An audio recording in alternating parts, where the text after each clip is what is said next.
করতে পারেন, শক্তি আছেন, সেই রকম মানুষরা যদি দায়িত্ব নেয় এবং তারা যদি মনে করে এই দেশ বদলাবার জন্য আমি জ্ঞানের কাছে যাব, আমি বুদ্ধির কাছে যাব, আমি সাহসের কাছে যাব, শৌর্য বীর্যের কাছে যাব এবং তাদের কাছ থেকে সব কিছু নিয়ে এই দেশ গড়ে তুলব, তিনি সেই দেশ গড়ে তুলতে পারবেন।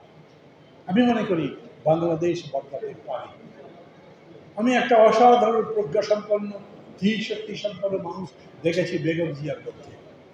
এমনকি সাম্প্রতিক কাল দুটো একটা কথা যা গল্পের মতো শুনেছি, কোনো খবরে প্রকাশ পায়নি, কিন্তু খুবই গুরুত্বপূর্ণ সময় গুরুত্বপূর্ণ সিদ্ধান্ত নেবার প্রশ্নে আমার কাছে মনে হয়েছে তিনি অসাধারণ দায়িত্ব পালন করেছেন। আমি চাই উনি আরও সুস্থ থাকুন, আরও দীর্ঘদিন তার মস্তিষ্ক যেন ঠিক মতো কাজ করে, যেন তিনি দেশের কথা ভাবেন এবং দেশের কথা ভেবে তিনি যেন দেশের এই জায়গাটা তৈরি করেন। কতগুলো নির্ভেজাল নিরেট কথা বলি আপনাদের কাছে। আমার বক্তৃতার মধ্যে আমি আপনাদের আর একটা কথা বলে রাখি, 5 আগস্টের আগে পর্যন্ত বক্তৃতা মানেই আগুন ঝরাতে হবে, বক্তৃতা মানেই মানুষের মনের মধ্যে ক্রোধ তৈরি করতে হবে, বিক্ষোভ তৈরি করতে হবে, যাতে জীবন দিতে সে সাহসী হয়, যাতে লড়াই করতে সে সাহসী হয়। কিন্তু 5 আগস্টের পরে আজকে মানুষের মনের মধ্যে আগুন জ্বালিয়ে লাভ নাই। এখন দেশ ভাঙবার সময় নয়। আর বিশেষ করে বিএনপির নেতাকর্মীদের কাছে আমি এই কথা বেশি করে বলবো যে আপনাদের হাতেই সম্ভবত প্রায় সব কিছু আসবে, আপনারা তার জন্য তৈরি? ইনশাআল্লাহ। আমি দেখছি না, কারণ এখন পর্যন্ত রিপোর্ট হয়, মাঝে মাঝে পত্রিকায় লেখে, অন্যান্য দল বলে, বিভিন্ন জায়গাতে বক কালচারের কথা আসে, এগুলো করা যাবে না। মনে করতে হবে আপনাদের। আবার বলি, এখন পর্যন্ত গত কয়েকদিন আগে মাহাথির মোহাম্মদ ১৭তম মাহাথির মোহাম্মদকে পৃথিবী চেনে। আমাদের দেশে মাহাথির মোহাম্মদ আছে? আমি জানি নাকি, থাকতেই তো পারে। আমার পাশে দাঁড়িয়ে আছেন যিনি, তার মধ্যেই মাহাথির মোহাম্মদ থাকতে পারে। আমি যাদের ছবি টাঙিয়ে রাখি তাদের মধ্যে মাহাথির মোহাম্মদ থাকতে পারে। মাহাথির মোহাম্মদের সাথে আমরা একটা যদি মাহাথির মোহাম্মদ পাই, তাহলে তার আদর্শ অনুসরণ করে কাজ করতে পারবো?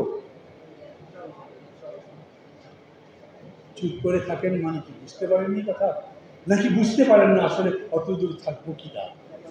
আজ এটাই বাস্তব, এটাই বাস্তব। আমি ধরেন একটা প্রশ্ন বলি, আমার দলের পক্ষ থেকে বলি, আমরা বলি কল্যাণ রাষ্ট্র চাই।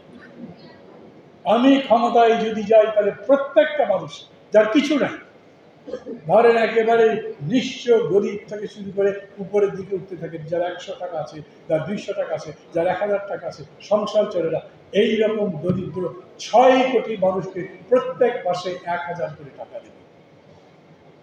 দিতে পারবো? কত টাকা লাগবে? বছরে 72,000 কোটি টাকা করে। আমার বাজেট কত হয়? 8 লক্ষ কোটি টাকা। 72,000 কোটি টাকা দিতে পারবো না। একটা পরিবারে যদি 4 জন লোক থাকে, তার মানে সে 4,000 টাকা পাবে। তো গ্রাম এলাকাতে 4,000 টাকায় সংসার চলবে? পুরোপুরি চলবে না, কিন্তু অনেকখানি চলবে। সে যদি আর কিছু সাপোর্ট দিতে পারে, কাজ করবার পরে হয়তো বছর শেষে একটা মুরগি কিনতে পারবে বা ছাগল কিনতে পারবে, একটা আলাদা অর্থ দেবে। এই টাকা নষ্ট হবে না। বড় লোককে লক্ষ কোটি টাকা দেন, ও বিদেশে পাচার করে দেয়, ও চুরি করে নিয়ে যায়, গরিব মানুষ চুরি করে না। আমি একটা কথা বললাম, আমি আমার বক্তৃতা অত বেশি আর লম্বা করতে চাই না। আমরা একটা কর্মসূচি দিতে পারি, দরিদ্র জনগণের জন্য মেডিকেল ফ্রি করে দেবো।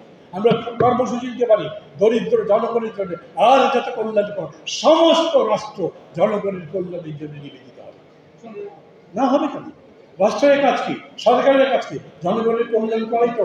সেই নেতা চাই, সেই মানুষ চাই, সেই কর্মী চাই যারা ওই রকম জায়গায় যেতে পারবে।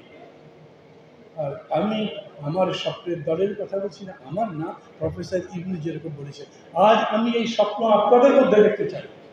আপনারা যারা বসে আছেন, যারা এই মঞ্চ বানাচ্ছেন, যারা বক্তৃতা করছেন, যারা স্লোগান দিচ্ছেন জনগণের সামনে, আপনারা ভালো কিছু করবেন, খালি বিদ্বেষ ছাড়াবার মধ্যে না, বরঞ্চ সেই রকম একটা কিছু গঠন করবার জন্য নিজেদেরকে তৈরি করতে থাকে।